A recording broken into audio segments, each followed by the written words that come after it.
Abra comigo lá, Lucas capítulo 17. Deixa a sua Bíblia aberta, não fecha na mensagem, tá bom? Deixa ela aberta aí.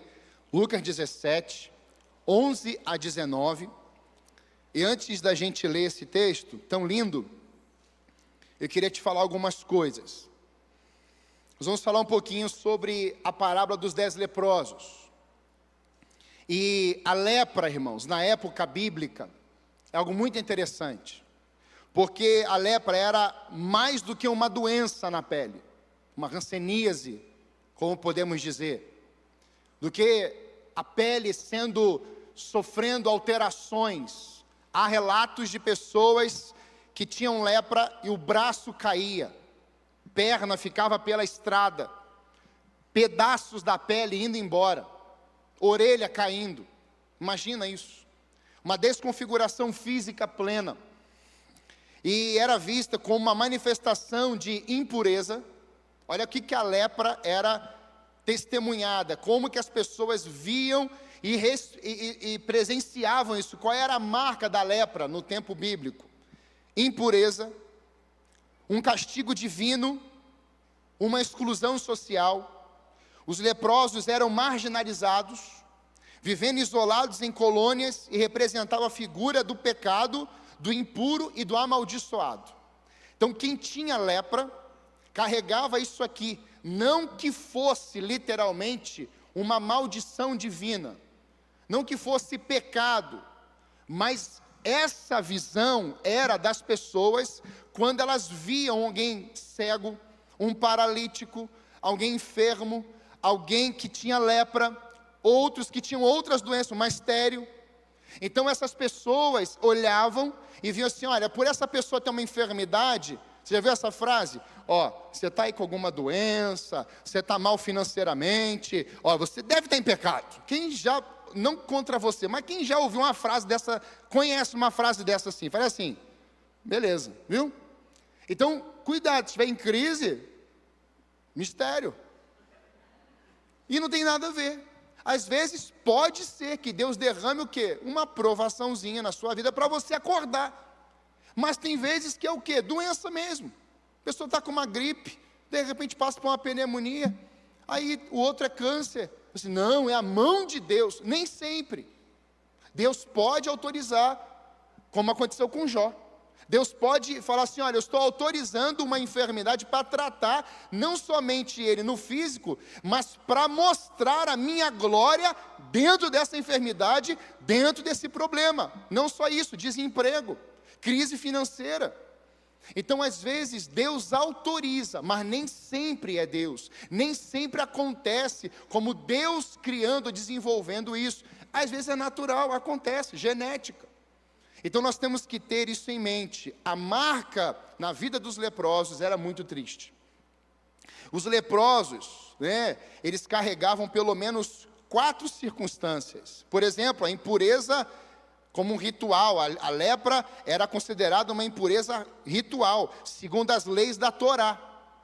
O leproso era considerado impuro e contaminava tudo que tocava. Para você ter uma ideia, no livros, do Antigo Testamento, quando eram lidos, esses livros comentavam, eram nas sinagogas, de que as pessoas que tinham lepra, saía a lepra e grudava nas paredes.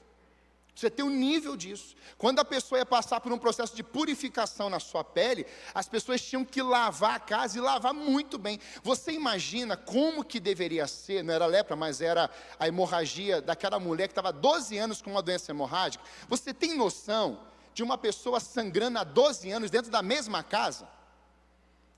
Eu já fui visitar pessoas, o antigo dono do cachorro quente, Josias. Quem conheceu o Josias cachorro quente na Padre Anchieta? Meu Deus, metade da igreja. Eu fui visitá-lo na casa dele, tinha lá uma UTI móvel dentro da casa dele. Quando nós chegamos lá, levamos 50 adolescentes na época. Quando nós chegamos, quando eu passei pela porta, irmãos, o cheiro, ele só estava ali há 10 dias. Era uma coisa assim, muito difícil. Você imagina uma mulher, 12 anos, sangrando. E aí não tinha fralda, era pano. Então, bota o pano, tira o pano, lava o pano, lembra assim? Eu, no meu tempo de criança, não sou tão velho assim, né? Não era fraldinha como tem hoje não, hoje é moleza, moleza. Antes era pano, e aquele varal cheio de pano. Foi assim com você também, alguns panos menores, outros panos maiores, não é verdade? Então nós temos, você está rindo, né? E nós temos essa visão de uma mulher sangrando, 12 anos, o cheiro. Agora você transporta isso para uma pessoa que tem lepra. Ou seja, era uma impureza, isolamento social, castigo divino, símbolo do pecado. Então quando alguém olhava para essa pessoa, era algo desastroso. Além disso tudo, as pessoas falavam assim, olha, tem um canto para vocês ficarem bem longe da comunidade, vocês não podem conviver com as pessoas. E somente o sacerdote poderia dar o aval, se ela estava curada ou se ainda ela estava doente, sem encostar nela. Você imagina essa cena?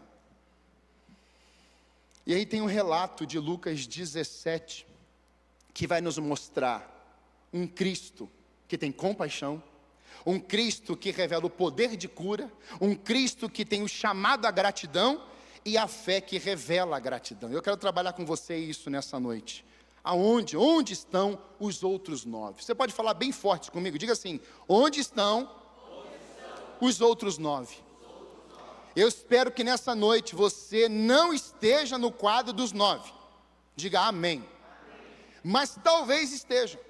E nós vamos construir um pouquinho essa palavra aqui. Então Lucas 17, a partir do verso 11, diz assim, dirigindo-se a Jerusalém, chegou à fronteira entre Galileia e Samaria. Ao entrar num povoado dali, 10 leprosos, mantendo certa distância, clamaram, Jesus, mestre, tenha misericórdia de nós. Eu queria parar aqui um pouquinho, nós já vamos seguir, deixa a sua Bíblia aberta. A Bíblia vai nos mostrar alguns textos sobre lepra. Você tem, o mais famoso talvez seja o comandante Naamã, no Antigo Testamento, 2 Reis 5. Esse homem poderoso, homem de guerra, valente, usava ali uma armadura, um colete, escudo, espada. Mas você sabe que por meio da escrava que morava na casa dele, era uma escrava israelita, ela era uma serva, uma escrava, dentro da casa dele. Aquela menina sabia pelo cheiro, porque quando a roupa dele era retirada, era lavado com água quente, e deixado no sol, bem quente para secar. Então você imagina, era inclusive, o sabão, irmãos, que vinha lá naquele processo das azeitonas ainda, que era o último processo das azeitonas espremidas, esse sabão era usado para isso também. E diante desse quadro que nós temos um homem que se escondia dentro de uma farda, e aí há um momento que pelo cheiro, talvez ela vendo ou lavando a roupa do Naamã, ela vai dizer para a mulher dele, olha, se ele conhecer o profeta, ele poderá ser curado, ele será curado, ele precisa conhecer o profeta. É a menina que não tem nome, é a menina que não aparece na Bíblia outras vezes, é a menina que é destacada muitas vezes em lugar nenhum na verdade, só ali, é a menina que era agora intermediadora, que ia fazer a ponte entre o ferido, o leproso, o distante, o que estava escondendo uma doença, para com o profeta que representava Deus. E quando Naamã, você conhece essa história, Naamã se apresenta, e o profeta diz, olha, você vai se banhar 7 vezes no Jordão, ele vai se banhar 7 vezes, resiste um pouco, mas ele vai lá se banhar, na 7ª vez a sua pele estava completamente branca, curado.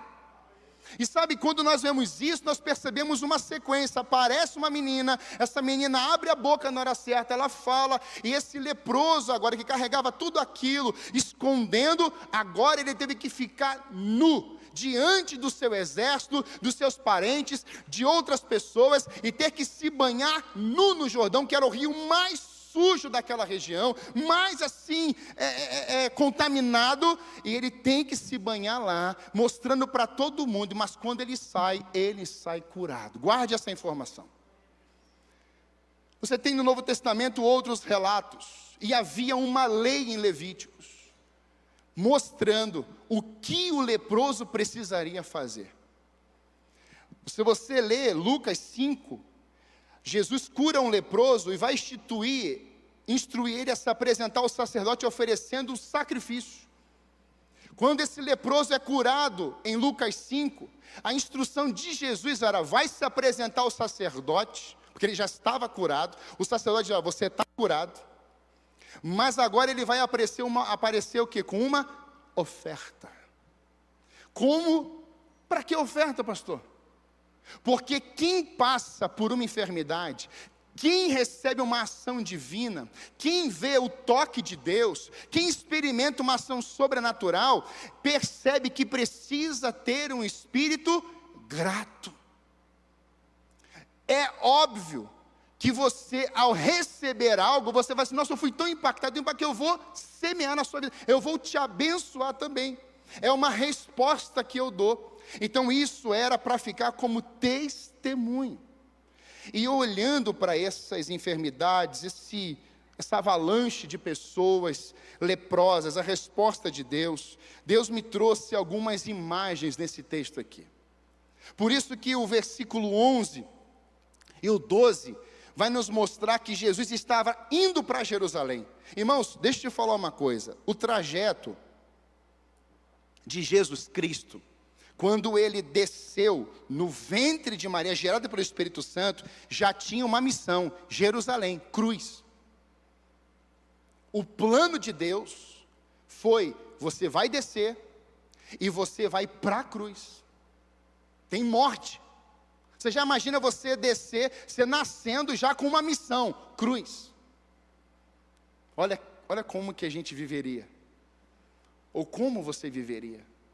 Então, quando diz ele está indo para Jerusalém, é porque Cristo, momentos depois, estaria exatamente indo para a cruz. Jerusalém seria ali o ponto final, podemos dizer assim, fisicamente, do ministério terreno dele. Mas nós sabemos que ele ressuscitou dos mortos. E o texto começa a dizer para nós que ele chega numa fronteira entre Galiléia e Samaria. E ao entrar num povoado, dali 10 leprosos. E aí eu, meditando nisso, a primeira imagem que me vem é o clamor dos leprosos a Jesus. E qual é o clamor? Tenha misericórdia de nós. O clamor era dos 10. A frase foi dita pelos 10. Você vai ver que os leprosos estão dizendo. Lembra do cego que eu preguei aqui recentemente, cego Bartimeu? Aquele cego que está dizendo: Jesus, filho de Davi, tem misericórdia? Ele não está vendo Jesus, mas ele sabe, de alguma forma, alguém falou para ele ouviu, o que está acontecendo, está perguntando: olha, Jesus está chegando. Então ele começa a gritar, e o grito dele tinha um conteúdo. Então não era a potência da voz, não era o decibéis, era simplesmente um conteúdo, e aquele conteúdo fez Jesus parar. Foi aquele conteúdo que Jesus para e fala assim: olha, tem alguém gritando o meu nome, vamos lá.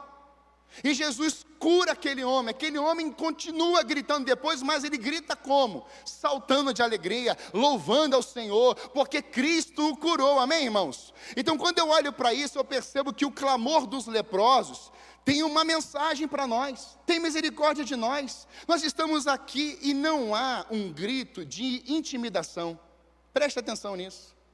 Você não vê no texto uma imposição, você não vê um grito: precisamos de uma enfermeira, nos mande um médico, nos traga Lucas, nós precisamos de um hospital, nós precisamos que o Senhor intervenha. Não há um grito de desespero no sentido: nós precisamos de ouro e prata. Não há um grito de desespero como determinação, ou uma ofensa, ou uma murmuração. Não, esse grito é um grito de: tem misericórdia de nós, tenha graça. Nós precisamos do Senhor. E aí eu fico aplicando isso à minha vida. Será que em algum momento esse ano eu erguei minhas mãos aos céus e falei assim: Senhor, tem misericórdia de mim? Quem aqui esse ano falou pelo menos essa frase ou parecido? Senhor, tem misericórdia. Depois levanta a mão bem alta assim. Viu? E você não estava leproso ou leprosa. É normal, é natural. Os filhos de Deus precisam dizer: tem misericórdia de mim.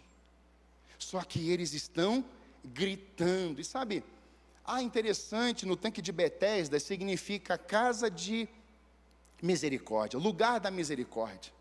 O tanque de Betesda ficou 38 anos sem experimentar o toque de Jesus. Quando Jesus chega lá, tem um camarada há 38 anos lá, nesse tanque. E misticamente falando, existia uma crença de que um anjo descia naquele lugar e mexia naquela água, e quem pulasse primeiro era curado. Isso corria nas aldeias. Mas houve um momento em que Cristo chega no tanque de Betesda, lugar de misericórdia, e um homem que estava caído, ou melhor, que estava paralítico há 38 anos e também caído pelo pecado, esse homem experimenta o toque de Jesus, e agora aquele lugar não era só chamado de lugar de misericórdia, aquele lugar pôde receber o toque da misericórdia. Eu estou aqui para te falar nessa noite, em nome de Jesus, a misericórdia está na casa, a graça está na casa. Ele caminhou com você desde janeiro, e Ele vai continuar caminhando com você, até o dia que você for, ou até a volta dele, porque a Bíblia diz que Ele nunca nos deixaria só, Ele não nos deixará só, Ele não nos deixará sozinhos, Ele estará conosco em todo o tempo, aleluia, Ele é fiel. Talvez você experimentou naquele dia, numa noite, num carro, seja num parque, seja num lugar escuro. Essa semana eu vim aqui, eu gosto de vir aqui quando não tem ninguém também. Eu cheguei aqui, estava um breu. Eu fiquei 1 hora aqui, eu fiquei falando, eu preguei sermão 1 hora, para as cadeiras vazias, sabia disso? Eu sabia que você estava aí. Eu falava até o seu nome, Elmo. Seu Elmo vai sentar aqui. Você falava, você está vendo, presta atenção, Elmo? Por que que eu faço isso? Para a lepra não voltar para o meu coração. Porque eu sei em quem eu tenho crido. E eu estou bem certo de que Ele é poderoso, Ele é fiel para me guardar. Então quando eu estou aqui com o templo vazio, com tudo escuro, eu não estou vendo gente fisicamente, com os meus olhos físicos, mas eu estou vendo o quê? Espiritualmente. Eu estou pregando a palavra espiritualmente. E sabe, irmãos, não tem uma vez que eu não saio daqui transformado, não tem uma vez que eu não saio daqui impactado pelo poder de Deus, mas não tem ninguém. Fisicamente não, mas o Espírito Santo está aqui, o Senhor Jesus está aqui. Então talvez você não esteja enxergando ainda aquele milagre, aquela causa lá, aquele mover acontecendo. Comece a pregar quando as cadeiras estão vazias, comece a pregar quando a resposta ainda não chegou, comece a declarar pela fé, ainda que você não esteja vendo, creia que Deus já está voltando já com o remédio, Deus está voltando com a provisão, Deus está voltando com a ação dEle. Enquanto estamos olhando daqui para lá, Deus já está voltando de lá para cá com a solução. Receba isso em nome de Jesus. Ele é fiel. O clamor foi: nos ajude, Senhor, tem misericórdia, tem um olhar para nós de graça. A segunda imagem é que Jesus viu e falou com os leprosos. Olha que interessante o verso. Ao entrar no povoado, verso 12, 10 leprosos, mantendo certa distância, clamaram: Jesus, mestre, tem misericórdia de nós. Olha o 14, ele olhou para eles e disse: vão e apresentem-se aos sacerdotes. E enquanto eles iam, foram curados da lepra. Ele olhou para eles e disse: vão. Só que é interessante porque Jesus já tinha visto esses leprosos, sabe por quê? Porque eles já estavam gritando. O momento que o texto diz Jesus viu, é porque Jesus já tinha ouvido. E é interessante demais isso no meu ministério, na minha vida, porque às vezes nós queremos dizer: Deus só tem que ver, e na verdade o processo é Deus está ouvindo. Só que às vezes a gente pensa que Deus não está vendo, mas além dele ouvir, ele enxerga. Ele só não falou ainda, ele só não deu a direção, talvez ele não interviu, mas ele está ouvindo e ele está vendo. Irmãos, nesse contexto aqui, o texto vai nos mostrar inúmeras vezes, não somente aqui, mas outras vezes, quando alguém dizia: como é que o Senhor me viu? Natanael. Jesus chega perto dos discípulos e fala assim: estás aí, um verdadeiro israelita. Veja, Natanael nunca tinha visto Jesus, mas Jesus já tinha visto ele. Natanael está dizendo assim: como que o Senhor me conhece? És um verdadeiro. Jesus não falou assim: esse aí é o Natanaelzinho, criado com pai e mãe, ficava de badá. Não, não, ele está dizendo assim: ó, esse aí é um verdadeiro israelita. Porque se ele é um verdadeiro israelita, é porque ele seguia os mandamentos, os preceitos, ele tinha temor ao Deus dos seus pais. Ele seguia não somente a lei, mas ele seguia a um temor do Senhor sobre a vida dele. Por isso que ele ficava debaixo de uma árvore lá buscando ao Senhor. Isso tem toda uma mensagem. Então, antes de Jesus Cristo ir lá em Natanael, Jesus Cristo viu, e Jesus viu você. Do mesmo jeito que Deus viu Davi, do mesmo jeito que Deus viu Moisés, que Deus vai esconder Moisés 3 meses, para justamente ficar protegido, devido ao que estava acontecendo naquele Egito. E agora Moisés é colocado num cesto, o rio vem, e aí a filha de Faraó pega, é devolvido para a mãe de Moisés para amamentar, mas ele fica ali dentro daquele palácio, e você conhece a história, ele cresce no palácio, mas ele é hebreu de hebreus, ele tem sangue hebreu, e eu quero declarar em nome de Deus, que preste atenção nisso, você foi criado, você é uma criatura de Deus, depois você passa a ser filho. Não tem como um ser humano viver longe de Deus. Ele pode desejar, ele pode bater o pé, ele pode dizer assim: eu não creio nesse Deus, eu não acredito nessas coisas, mas é impossível um ser humano viver longe de Deus, irmãos. E a prova disso é que chega o momento que Moisés vai descer lá para ver o que acontece, e ele vê um povo dele apanhando, e ele vai lá e mata um soldado. Ele vai no facão, aquilo mexeu dentro dele, e você sabe que ele passa por um processo de 40 anos fugido, ele volta, porque ele teve encontro com a sarça, e agora, que não era mais o Moisés sanguinário ou assassino, agora é o profeta, ele carregava uma lepra dentro do coração dele, mas na sarça, Deus queimou a lepra. Você pode ter nascido em qualquer tipo de lugar, num beco, canal de drogas, você pode ter vindo de uma pessoa que se relacionou com inúmeras, você não sabe nem quem é seu pai, nem quem é sua mãe, você foi deixado no orfanato, não importa. Quando você tem encontro com Deus, Ele se torna o teu Pai, Ele é um Deus fiel, incomparável. Você tem um irmão mais velho que deu a vida por você, que se chama Jesus Cristo de Nazaré. Ele é Senhor, mas Ele também coloca em você um Espírito Santo para tratar você, aperfeiçoar você, cuidar de você e te dar força diante de todos os dias maus.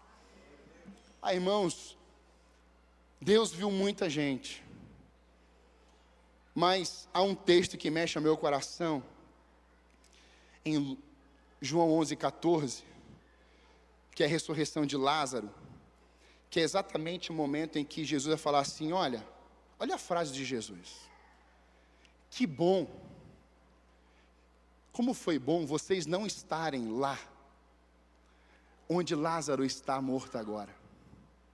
Você já imaginou? Dizer Jesus é o melhor amigo de Lázaro, olha, para os discípulos: olha, que bom que vocês não estão lá. Sabe por quê? Porque vocês vão ver a minha glória se manifestando lá, nós vamos estar juntos. E aí Jesus Cristo chega até lá, e a pedra é removida, e Jesus chama Lázaro para fora. Presta atenção aqui, quando eu olho para esse texto, eu percebo que tanto Lázaro, que está à mesa com Jesus, depois, mas Marta e Maria vão falar as mesmas frases: se o Senhor estivesse aqui, Ele não teria morrido. E Jesus fica ainda 2 dias numa outra aldeia, e a grande pergunta é: por que o Senhor não estava aqui? O Senhor não ouviu o recado chegando que ele estava doente? O Senhor não percebe a emergência que foi? Quase uma intimação. Esses leprosos não estavam fazendo isso com Jesus. Esses leprosos estavam dizendo: Senhor, tem misericórdia de nós. Só que as pessoas não percebem a frase de Jesus: essa doença não será para a morte. Mas morreu. Então o que Jesus falou não vale, porque Ele morreu. Então não fique olhando para os cenários de morte, achando que acabou. Olhe ou ouça o que Jesus disse: essa doença não é para a morte, mas para revelar a minha glória naquele lugar. Pode ter certeza disso, ainda esse ano, na virada do ano, comece a crer na operação da glória de Deus naquele lugar, naquela vida que você talvez já pré-julgou que ela deve morrer, ou que ela já morreu para você. Deus pode entrar lá a qualquer momento e intervir nessa situação. Eu olho para isso e eu percebo que, às vezes, nós estamos indo numa trajetória e estamos vendo o túmulo cheio de Lázaro. Só que Cristo já está vindo de lá para cá, com o túmulo aberto, o Lázaro já está saindo igual uma múmia. Você está entendendo isso aqui? Então pare de olhar para os túmulos fechados e começa a olhar para o túmulo de Jesus e ver que o túmulo está aberto. Ele não está mais lá, Ele vive, Ele ressuscita todos os mortos, Ele está dentro de nós, Ele está à destra do Pai. A terceira imagem que me chama a atenção é que Jesus falou: vão e apresentem-se aos sacerdotes. Ele olhou para eles e disse: vão para lá. E é interessante porque no momento em que Jesus está falando, vão para lá, eles vão, eles obedeceram. E aí tem uma crise aqui, irmãos, no meu coração. Quantas vezes Jesus falou esse ano para você: meu filho, vai. Meu filho, vem para cá. Meu filho, ande ali. Meu filho, siga essa direção. Meu filho, vai hoje lá. Meu filho, ligue para essa pessoa. Meu filho, vem para cá. E nós vamos lidando com Deus, muitas vezes, no tipo: hoje eu não quero, hoje eu não vou. Hoje eu não estou assim muito afim de ir. Eu não quero me envolver muito assim. Mas aqueles homens puderam ouvir da boca de Jesus: vão e apresentem-se. Na hora que eles ouviram, deram as costas e foram embora. Eles foram. E aí o que é lindo da história? É que no percurso, não foi nem diante do profeta, e nem foi na frente de Jesus. Jesus podia dizer: sejam curados agora. E os 10 poderiam até ficar ali. Só que Deus tem processos do jeito dele, do momento dele. É quando eles estão, Deus está nos ensinando algo aqui nessa cura. Tem cura que não vai ser no ato, vai ser na jornada. Está entendendo isso aqui? É na jornada, é no percurso. Quando eles estavam andando em obediência à instrução que Jesus deu, eles chegam em determinado momento e falam assim: meu Deus, estamos curados. Agora, olha só o que acontece diante desse quadro. Num povoado, Jesus encontrou um homem coberto de lepra. Isso está em Lucas 5, 12 a 14, que é outra passagem. Quando o homem viu Jesus, prostrou-se com o rosto em terra e suplicou para ser curado, dizendo: se o Senhor quiser, pode me curar e me deixar limpo. Jesus estendeu a mão e o tocou. Eu quero, respondeu. Seja curado e fique limpo. No mesmo instante, a lepra desapareceu. Olha os processos. Deus fala para os 10, vão e apresente-se ao sacerdote. Mas ao outro, Jesus está falando assim: olha, você está perguntando para mim se eu quero? Eu quero, então seja curado. Jesus toca nele, Jesus quebra um paradigma. Jesus vai na contramão do sistema judaico, que não podia tocar em leproso, não podia ficar perto de leproso, como não podia também tocar em mortos. Então Jesus, ele está muito acima de tudo isso.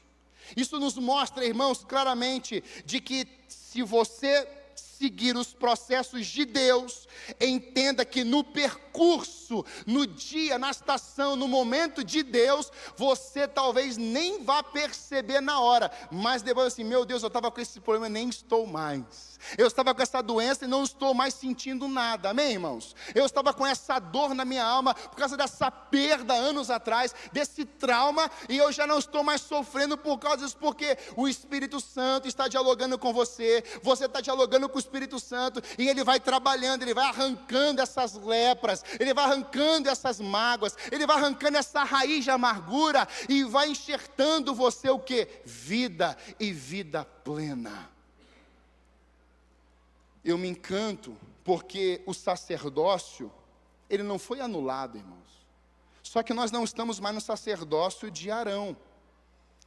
O que diz Apocalipse 1, de 5 a 6? E da parte de Jesus Cristo, a fiel testemunha, o primogênito dos mortos, e o soberano dos reis da terra, aquele que nos ama e pelo seu sangue nos libertou dos nossos pecados e nos constituiu reino, sacerdotes para o seu Deus e Pai, a Ele glória e domínio pelos séculos dos séculos. Amém. A questão é, por que Jesus envia esses homens para o sacerdote? E muitos podem dizer, foi o sacerdote que curou. Não é o pastor que cura. Não é o membro que cura. Não é o líder A, B ou C que cura. Amém, irmãos? Jesus está mostrando de que a ordem foi: vão, no percurso são curados. Quando eles devem ter chegado lá no sacerdote, talvez os 9, falou assim: ó, vocês não tem nada não. Vocês estão curados. E a grande pergunta é: quem foi que curou? Como é que vocês foram curados? Quem fez isso com vocês? 9? 9 curados? Você imagina o testemunho dos 9, onde eles chegaram? Olha, a gente encontrou Jesus, aqui eu estou, tá bem? Estou aqui na minha viagem. 9 andando. O pessoal devia olhar, olha lá, aqueles caras tudo leprosos, estavam lá no leprosário. Estava lá, ó. De repente os caras estão andando. Ai, não tem nada na minha pele. Olha a tua, mano. Olha a outra, os 9. Ih, está faltando um. E o sacerdote disse: vocês estão curados mesmo. E aí, irmãos, a quarta imagem que me destacou no texto é que dos 10 leprosos, apenas um voltou. Sabe por que tem muita gente hoje que está com as suas lepras ainda, ou foram curados, mas não voltaram? É porque ou idolatraram a cura, ou trataram aquela pessoa que foi instrumento de Deus como o curandeiro, ou colocou na sua própria conta: foi eu que fiz tudo. Só que o texto vai mostrar que foi Jesus que falou: vão. Quando Jesus disse para eles 10, vão, nesse vão, irmãos, esses homens já começaram a ser curados. Presta atenção numa coisa, igreja: em 2025, a igreja vai ter que caminhar na palavra que Jesus disse: vem e vão. Venham a mim todos. E a igreja pode escrever nesse ano de 2025 o que você vai ver nesse lugar de gente leprosa sendo salva, rendida a Deus, pessoas que estão à margem, distante do Senhor, em pecado. Deus vai começar a trazer essas pessoas. Nós vamos começar a tocar nessas vidas, vamos começar a ministrar nelas, vamos começar a carregar, trocar essas roupas, vamos começar a trazer anel de autoridade. Você vê a formação dessas pessoas para que essas mesmas carreguem testemunhos de glória ao nome que é acima de todo nome, o nome de Jesus de Nazaré. Eu creio que nesses dias, irmãos, Deus, como já fez com o Leandro, fez comigo, fez com você, Deus estará derramando sobre nós uma chuva. E eu orei a Deus, disse: Senhor, não faça chover tanto para o povo chegar até a igreja. E aí a chuva veio depois, e aí eu estou aqui louvando e estou ouvindo a chuva caindo, e Deus ministrando: meu filho, você está ouvindo essa chuva? Estou ouvindo, Senhor. Abra lá em Deuteronômio. E eu fui abrir, e estava lá a chuva serôdia, a chuva que vem do céu, num ato de tempo de colheitas. Vai dar, a flor vai brotar, a fruta vai estar lá. Porque quando você vê o processo, está no processo de Deus. Irmãos, como é lindo você ver a árvore, a laranjeira, você vê a macieira, você vê a amora. E aí você vai lá no pé e come aquela acerola deliciosa. Meu sogro tinha pé de acerola na casa dele, de amora. E uma laranjinha deste tamanho assim. Pensa um negocinho azedo que você quer chupar uns 10. Um suco delicioso. Mas houve tempo de plantar, arrancar aquele adubo lá, fazer aquele buraco, plantar aquela árvore, esperar tempos e tempos para ir lá colher. Irmãos, quando eu olho para esse momento aqui, eu percebo que desses 10 leprosos que foram curados, só um voltou.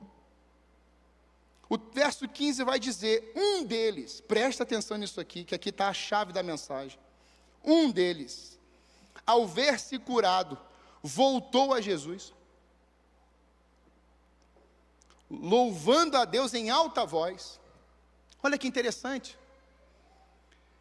Um deles, ao se ver curado, então ele está olhando para si e falou assim: meu Deus, a pereba que estava aqui não está mais. O braço que estava já quase caindo já não está mais. A orelha que estava rasgada já não está mais. A língua que já estava quase caindo já não está mais. A unha que já estava saindo já não está mais. Ele está se vendo primeiro, irmãos, ele está se olhando. E aí nesse olhar, irmãos, ele está enxergando. Então quando ele enxerga, ele tem uma reação. Sabe por quê? Porque Cristo falou, e ele sabia que foi Cristo, que foi Jesus que deu a ordem. Ele falou assim: eu preciso voltar, olha como é que eu estava lá na frente dele, e agora olha como é que eu estou. Então, irmãos, os gratos, eles enxergam, aleluia. Os gratos têm visão, os gratos não têm miopia, estigmatismo, os gratos voltam para agradecer. Todos foram curados, mas apenas um voltou. Um deles, ao ver-se curado, volta para Jesus. A base não era o sacerdote só era o instrumento. Está curado? Não está curado, tem que ficar afastado. Mas aquele homem entendeu de que Jesus Cristo tinha tocado nele, tinha falado, tinha dado uma ordem, e ele experimentou essa cura. Tem gente que não consegue ou não quer enxergar o que Jesus Cristo já fez. É triste, irmãos. Não está fazendo nada. Deram as costas para mim, me abandonaram, me largaram. O que Jesus já fez pela tua vida? E vou mais além. O que os membros dessa igreja ou de outra igreja, da tua própria família já fez por você? Na minha família ninguém me ama. Na minha família ninguém me quer. É aquela hiena ferida. A vida, ó céu, ó vida, ó céu. Não consegue enxergar que tem um membro daquela casa que ora por você, que jejua por você, que entrega a vida por você, que liga para você, que abençoa você. Não fique preso àquelas circunstâncias desafiadoras. Valorize quem está te valorizando também. Tem alguém me abençoando, tem alguém investindo em mim.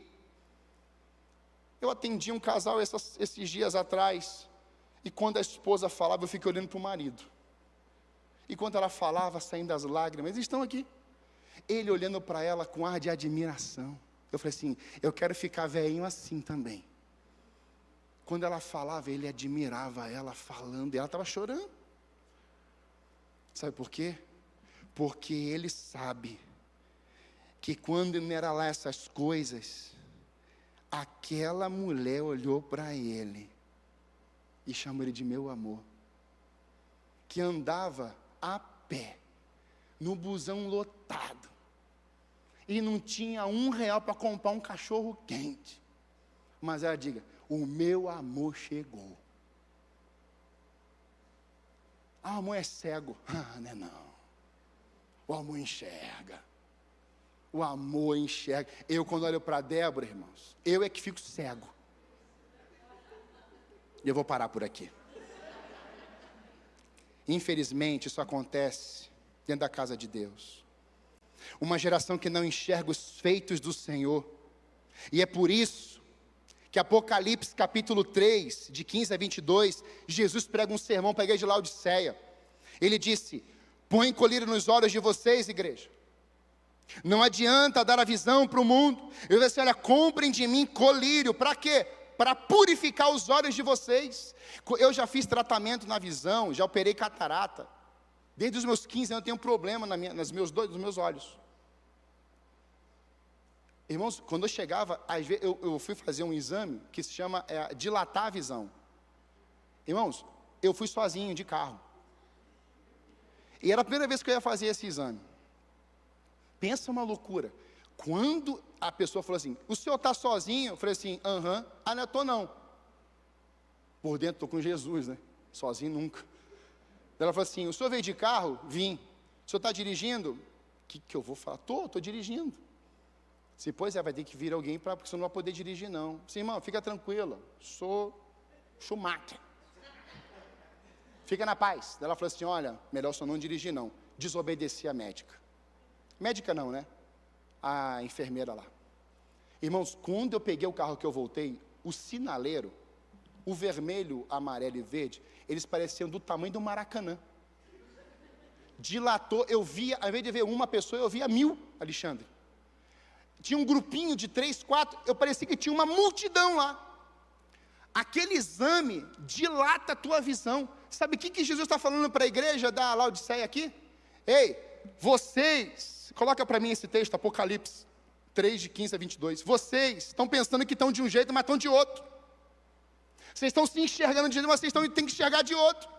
Isso é uma análise para nós no final de ano. Todo mundo já faz a sua lista de sonhos, de projetos, de promessas, e já começam já a profetizar para o ano seguinte. A questão é, faça uma reflexão do que você não fez também esse ano, para que você não erre no ano que vem. Olha que está aqui, sei de tudo que você faz, você não é frio nem quente, desejaria que fosse um ou outro, mas porque é como água morna, nem quente nem fria, eu vomitarei da minha boca.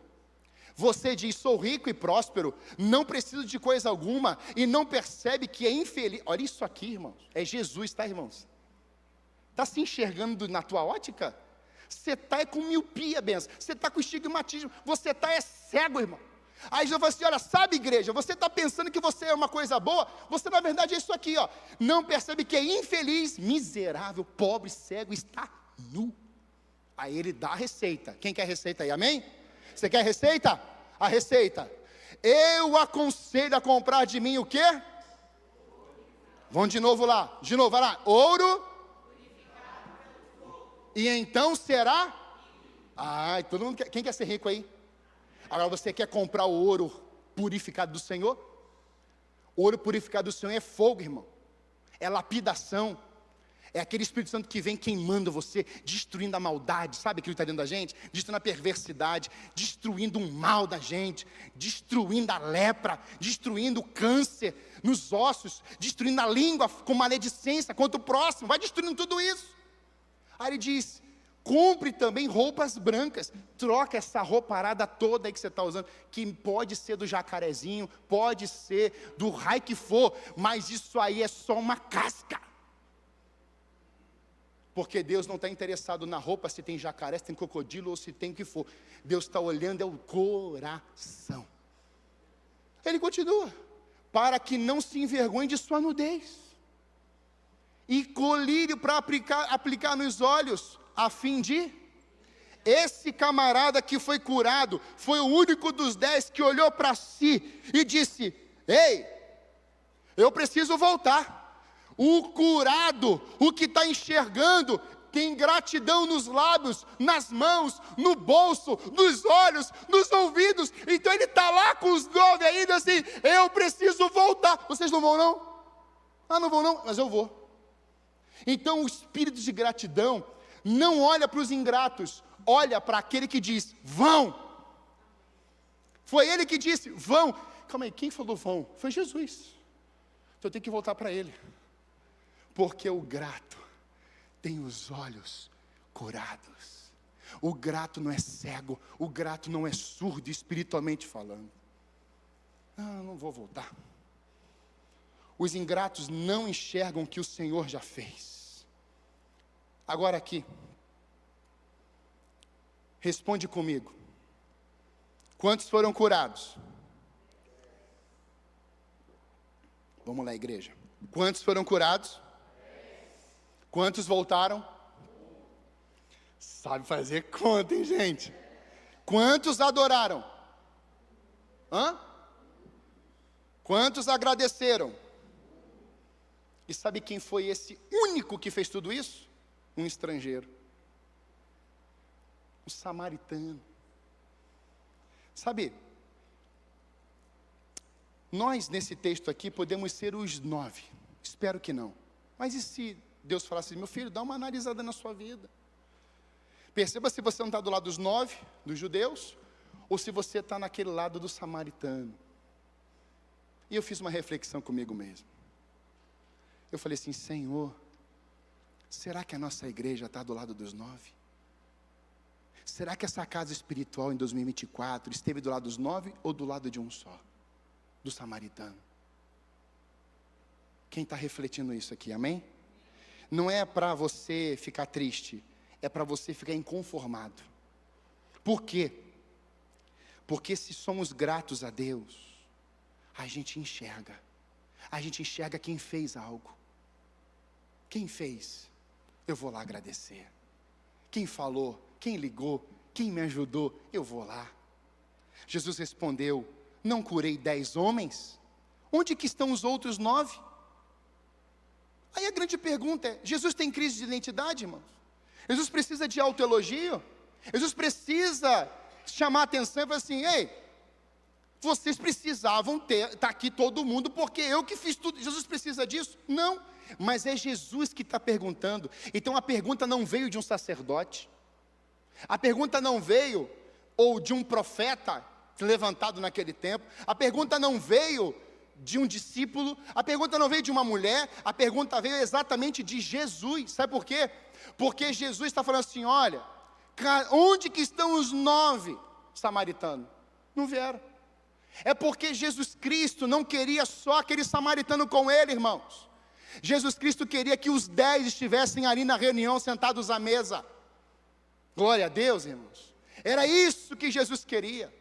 Só que naquele dia, Jesus, ao fazer a pergunta, o que sai é o grito e o prostrar e o gemido de um samaritano que não podia conviver com um judeu. Eles se odiavam, um era xingado por outro, o outro era xingado ainda mais por outro, devido às coisas que aconteceram lá atrás, anos e anos atrás. E aí a resposta vem: não só voltou eu. Irmãos, Jesus não estava engolindo o cenário aqui dos 9 não terem vindo. Jesus não estava engolindo isso não. Na verdade, Jesus está dizendo assim: olha, por que que só você voltou? E eu parei nesse texto, porque é isso que muitas vezes nós o quê? Damos.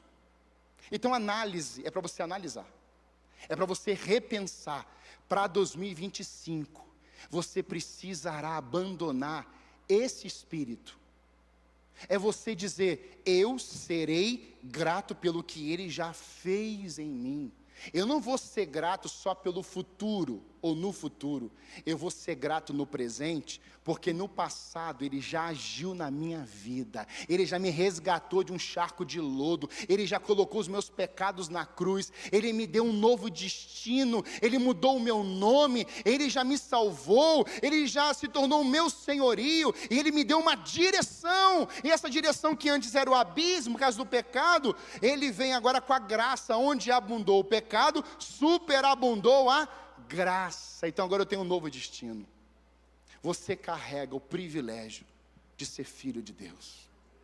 Irmão, Jesus para a história ali, e Ele nos ensina exatamente isso, porque foi esse leproso, curado, samaritano, o único que recebeu salvação.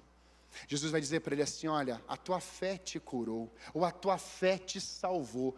Irmãos, antes o grito dos 10 era: tem misericórdia de nós. Agora o grito do curado, o único samaritano, estrangeiro no meio daqueles 10, é: Senhor, eu te adoro. O texto diz que ele gritava. Irmãos, nós estamos muitas vezes gritando pelo socorro e a misericórdia de Deus, mas não estamos mais gritando quando Deus derrama a resposta.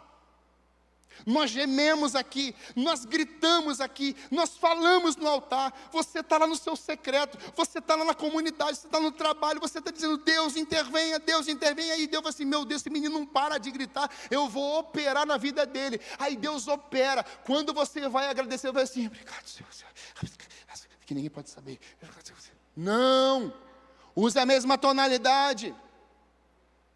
É o grito de desespero e Deus intervém. Vamos também entoar louvores e glorificar o nome do Senhor. Porque um dia estava mal, no outro dia a cura chega, aleluia. Num dia estava vivendo um desafio de luto, mas eu sei que mesmo no tempo de luto Ele está comigo. Então eu vou gritar, eu vou saltar de alegria. Mas porque muitas vezes nós não ouvimos, é porque muitas vezes nós estamos dizendo assim: é aquilo que eu queria, que eu tinha por ambição, por desejo. Então Deus às vezes libera, e aí Ele vai testar o nosso coração. Irmãos, Jesus passou pela fronteira da Galileia e da Samaria. Eu quero chamar a banda aqui. É a última imagem.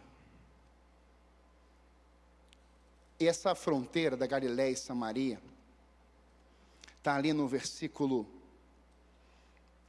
17. Jesus, porém, 11. Quando eu li esse texto, ele vai dizer assim: Jesus chegou à fronteira da Galileia e Samaria. E aí falando um pouquinho de plano de propósito. A fronteira entre a Galileia e a Samaria no tempo de Jesus era marcado por muito mais que uma simples geografia. Na verdade, era uma linha divisória profunda, tanto física, social, religiosa e cultural. Então, com judeus e samaritanos, não era só uma questão geográfica, não. Isso era uma guerra, era um ódio. Se você for na história, você vai ver no momento quando Salomão morre, o reino agora é dividido em norte e sul. Há uma estação, há um momento que os assírios vêm sobre o povo de Deus, e eles vão trazer exatamente o espírito da mistura. Os assírios implementam isso. Eles implementam esse desejo por misturar, ou se misturar no meio do povo de Deus. E Deus tinha dito lá atrás: vocês não poderão se misturar com outras nações, terem relações com outras nações. Vocês são meu povo. Mas eles fazem isso, e por causa disso, vem a origem dos samaritanos. Essa mistura desse povo dos assírios com os judeus, ou com os hebreus, ou com os israelitas. Essa mistura, relacionamento íntimo, foram nascendo outras pessoas dessa mistura. E aí foi diante desse quadro, irmãos, diante disso que eu estava olhando, eu falei assim: meu Deus, mas qual é o significado disso aqui teologicamente na Bíblia? A fronteira entre Galileia e Samaria representava, em um sentido mais amplo, olha só, a divisão entre o bem e o mal. Quando um samaritano olhava para o judeu, ele vai assim: nós somos os bons, vocês são os maus. Lá do outro lado fazia a mesma coisa: nós somos os bons e vocês que estão os maus. O sagrado e o profano. Então o judeu olhava para os samaritanos e: vocês são os profanos. Aí o samaritano olhava assim: vocês que são. É uma guerra. E aí é interessante porque a nacionalidade de Jesus na terra foi como que? Um judeu, rei dos judeus. A nacionalidade dele como homem foi judeu. Então quando Jesus Cristo, rejeitado pelos samaritanos em Lucas 9, de 51 a 56, quando Jesus Cristo foi rejeitado em Nazaré, cidade que ele começa, Jesus Cristo foi rejeitado pelos líderes religiosos, escribas, saduceus e fariseus. Ele foi rejeitado pelo povo em geral. Ele foi rejeitado da sua própria casa pelos seus irmãos. Sua mãe e seu pai esquecem ele dentro do templo 3 dias. Rejeitado por todos. E rejeitado ali na hora que ele está dizendo assim: olha, vem Herodes, vem o Pilatos, e você tem ali toda uma questão da condenação, da prisão, de transferência. Todos rejeitaram ele. E quando ele está na cruz, ainda pega aquela espuma e coloca ele ainda. Aquela espuma de limpar as fezes. Uma maldade, uma atrás da outra. Rejeitado, rejeitado, rejeitado e rejeitado. Mas eu preciso destacar para você a mensagem do Evangelho. O centro da mensagem do Evangelho é Cristo. Esse Cristo, de uma forma tão gloriosa, ele não somente veio em Nazaré, como age em Nazaré. Ele não age só em Cafarnaum, ele não age só na Galileia, mas ele vai agir em Samaria, na vida de uma mulher samaritana. Coloca para mim João capítulo 4, por favor. E esse texto nos mostra algo muito profundo, porque é justamente esse sentimento de uma pessoa que está indo para um tanque tirar água. Ela é uma mulher considerada também estrangeira, numa região onde as pessoas a rejeitavam e não queriam nada com ela. É uma mulher à margem, é uma mulher que tinha envolvimento com outros homens, mas Jesus Cristo chega por isso e fala assim: discípulos, e aí, vamos para lá. E aí os discípulos: Senhor, precisamos comer. Eu disse: então vamos comprar pão. Mas Jesus tinha um endereço: tanque. É naquele dia que provavelmente aquela mulher estava dizendo na sua mente assim: olha, eu vou para aquele tanque, eu vou tirar água, minha vida não vai mudar, está cheio de lepra dentro dela, está cheio de contaminação por causa do sistema, ninguém olha para mim, ninguém me vê, ninguém me enxerga, ninguém me ama, eu sou samaritana, vivo em Samaria, aqui é essa cidade que vem lá de trás como uma cidade rejeitada, da mistura, que ninguém acredita, e ela chega naquele tanque, e sabe quem é que está naquele tanque esperando ela? Quem? Jesus. Aí você pensa assim: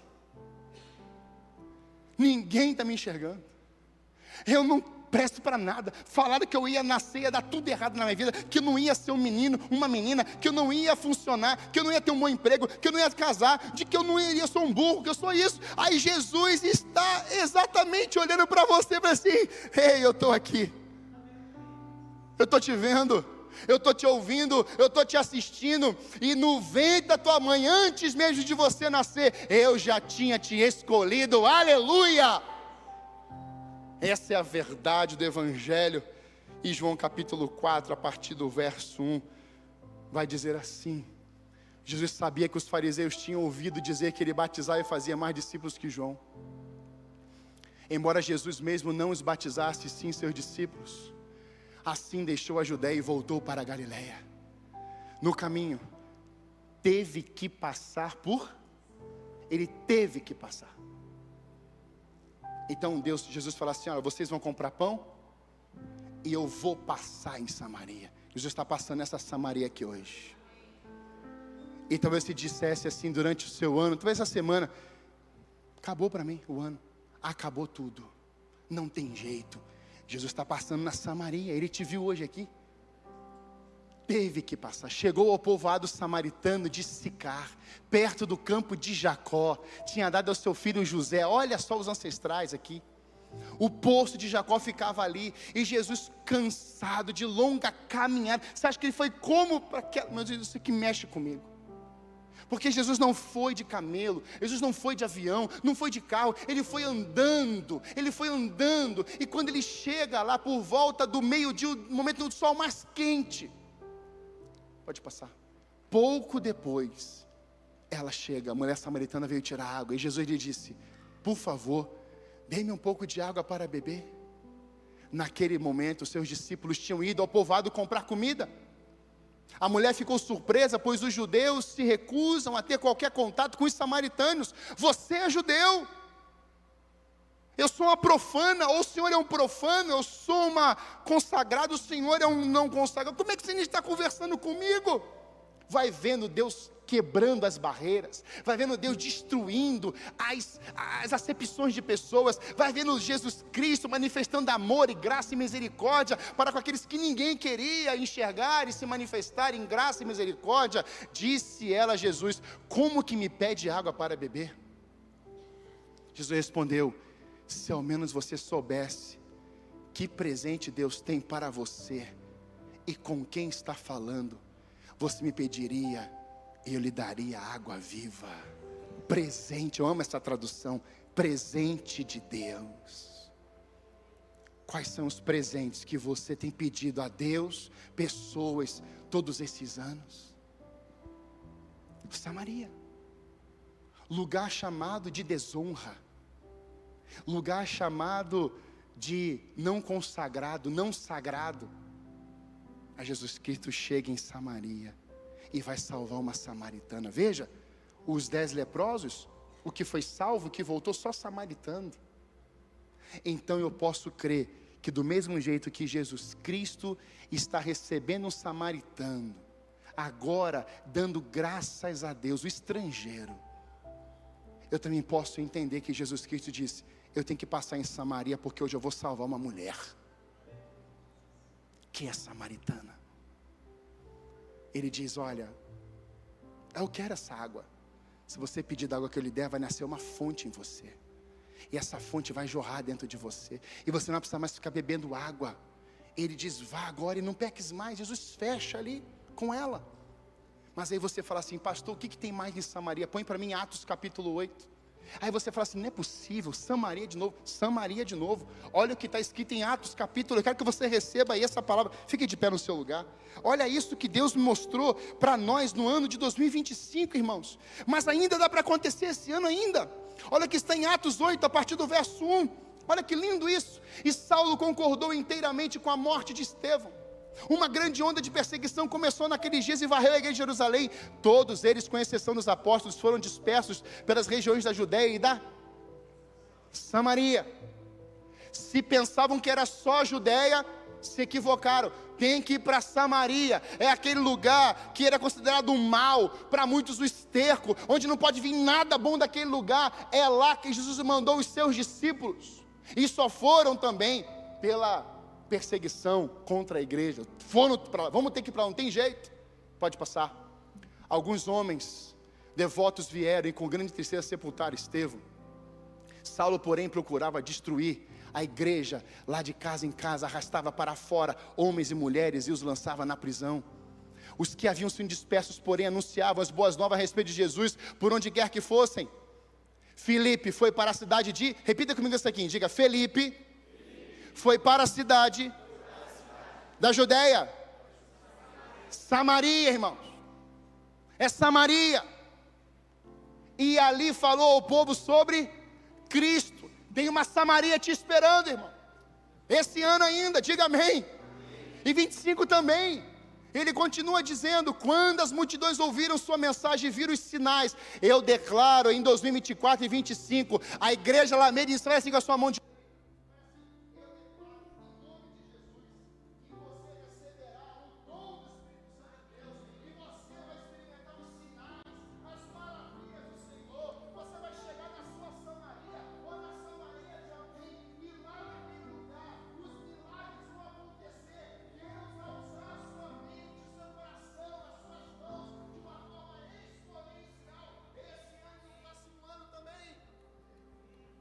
quando, pode passar, muitos espíritos impuros eram expulsos, e aos gritos deixavam suas vítimas, muitos paralíticos e aleijados eram curados. Agora olha esse texto, por isso, houve o que ali? Irmão, se houve grande alegria, porque não tinha alegria antes? Quer alegria? Ah, pastor, eu só quero pensar na alegria. Vamos procurar uma Samaria esse ano e ano que vem. Eu orei hoje de manhã aqui por um casal de venezuelanos. A mulher estéril. Irmãos, quando a mulher foi vindo, ela sorrindo, um sorriso. Eu falei assim, meu Deus, a mulher estéril está rindo desse jeito. E ela abraçava a gente, irmãos, quase quebrando a costela. Sabe, irmãos, nós temos um Deus que é grande. Ele diz, o grande eu sou. Moisés diz, o grande eu sou me enviou. Eu declaro que a sua casa vai experimentar a alegria de Deus. Quando você também declarar que lá que seja uma Samaria, mas lá você vai começar a declarar, essa Samaria tem conserto, essa Samaria tem a presença de Deus, essa Samaria tem alguém que está perdido, mas foi achado pelo poder do sangue de Jesus de Nazaré.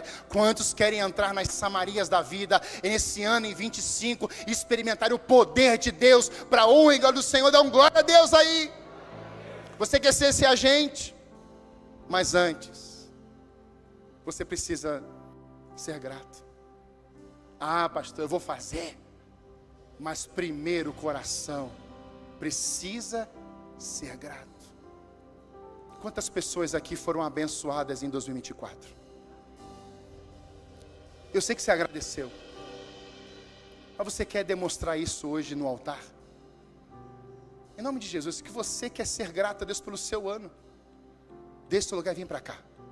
Eu quero ser grato a Deus.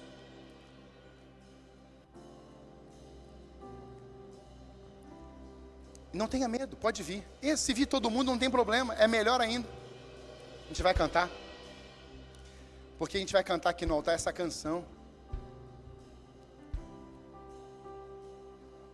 Essa canção, ela mostra para mim e para você que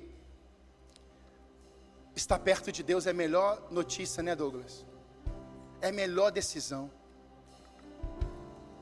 Estar perto de Deus é o que o Gerson passou esse ano. Que para alguns não ia mais andar. Acabou. Não tem mais movimento. O Gerson cantou a última música aqui no musical. Pulando. Com essa pochetezinha aí pulando. Mas esse ano você vai afinar. Diga amém. E eu vou fazer ele afinar em nome de Jesus, irmão. Não vai ser tanquinho também, mas vai afinar. Posso ouvir um amém aí, outros homens? Vou operar 21 de janeiro. Dia 22 estou fazendo físio. E ano que vem não vou fazer jiu-jitsu não. Vou fazer Muay Thai.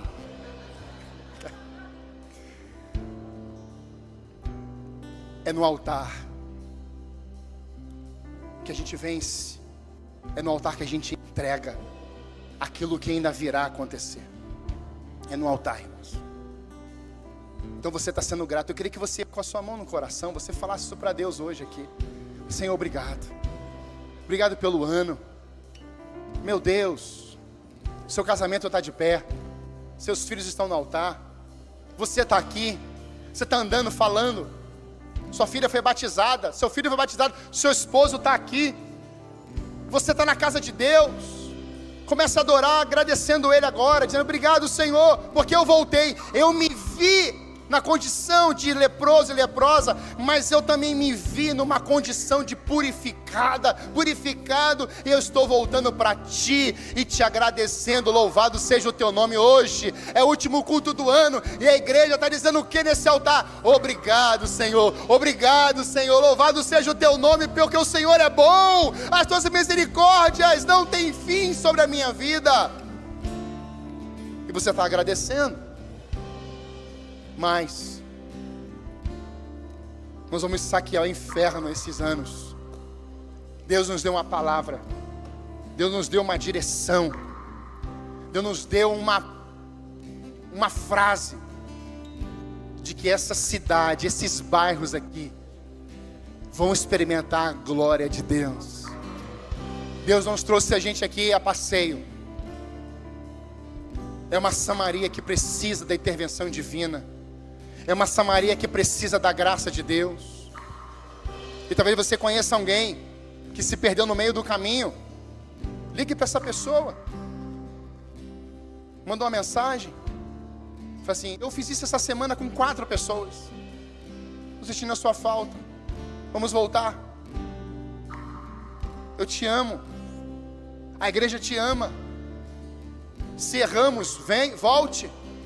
Mas também se você errou, confesse e volte. É melhor fazer o caminho de volta.